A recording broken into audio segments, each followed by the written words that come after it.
माझे नाव युवराजेश कुन्नीगोट, राहणार मोडवाडी. तर मी आज माझी कोर्टात केस होती. माझ्या पत्नीने गुन्हा दाखल केला होता. तर मी आज कोर्टात जाणार होतो. तर समोरच्या म्हणजे मुलीच्या भावांनी त्यांनी स्टेटस ठेवलं होतं, तू जिथे भेटशील तिथं मारणार, हे होणार ते होणार, अशा बऱ्याचशा गोष्टी एकदम खालच्या लेवलचं गलची भाषेत त्यांनी स्टेटस ठेवलं होतं. नंतर मी बोललो विषय जाऊ देता नाही का. तर मी मुलीवरतून जात असताना त्यांनी मला पाहिलं. तर मी माझ्या कॉलवरती बोलत असताना त्यांनी मला पाहिलं. त्यांनी पाहिल्यानंतर मी वळून आल्यानंतर मी मनसर दिशेकून पुण्या साईडच्या ठिकाणी जाणार असताना त्यांनी डायरेक्ट गाडी आधी डायरेक्ट उडवून परत हॉकी स्टिक पाईप वगैरे होते त्यांच्याकडे, ते डायरेक्ट माझ्या मागं घेऊन लागले. त्याच्यानंतर मी मागं जुन्या पोलिसांच्या मागं पळाल्यानंतर एक जण कोणतरी होतं त्यांच्यासोबत, त्यांनी लात मारल्यानंतर मी पुढं पडल्यानंतर पुढून माणसं होती, त्यांनी आवाज दिला, मग ते मागं पळाले. तिथून पुढं हे झालं. मारहाण करत असताना कशा पद्धतीने मारहाण केली? तुम्हाला ॲक्सिडेंट झालं, गाडीने उडवलं? हां, उडून पुन्हा मारहाण झाली? हां, हॉकी स्टिक वगैरे घेऊन आले ते माझ्या मागं. तिथं CCTV फुटेज पण आहे, ते पण पाहिलं. जीवे मारण्याचा दृष्टिकोन होता. त्या गाडीने चालले होते आणि समोरची जी गाडी कोणती होती माझ्याकडे ओळखता का? त्यांची काही नावं सांगू शकते?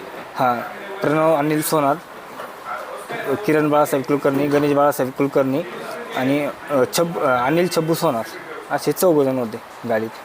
तुमच्याकडे कोणती गाडी होती? माझ्याकडे तुम्हाला जे समोरून गाडी येऊन ठोकली ती गाडी कोणती होती? तुम्ही त्यांना ओळखता का? ती गाडी ओळखता का? हो, गाडी ओळखतो, त्यांना पण ओळखतो. माझ्याकडे स्प्लेंडर गाडी होती, मी माझ्या दिशेने चाललो होतो, ते समोरून आले. त्यांनी जसं मला पाहिलं त्यांनी डायरेक्ट गाडी ओढली, गाडी अख्खी रस्त्याची खाली उतरवल्यानंतर त्यांनी गाडी ठोकल्यानंतर मी उठून बचावासाठी पळायला लागल्यानंतर ते हॉकी स्टिक वगैरे घेऊन पाईप घेऊन माझ्या मागे लागले. ते आता ही जी नावं घेतली होती यांचे तुमचे नातेसंबंध काय आहेत? अनिल सोनार हा माझा सासरे लागतात आणि प्रणव अनिल सोनार तो म्हणजे मेवणा लागतो. आणि ते जे 2 जण आहेत तर माझ्या मिसेसचे हे लागतात, मामाची मुलं लागतात ते 2 जण.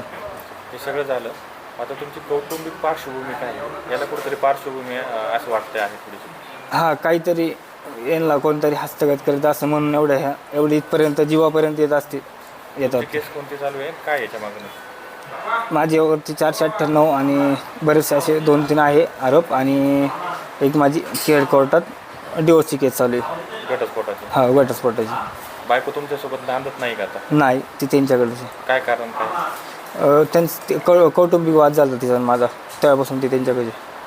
त्यांच्या माहेरी? हो, माहेरी. सगळ्या याच्या मागे काहीतरी कट वाटतो का, काय वाटतं? हां, 100% कट असणार आहे. पोलिसांकडे तुमची मागणी काय असेल? योग्य ती कारवाई करावा लवकरात लवकर.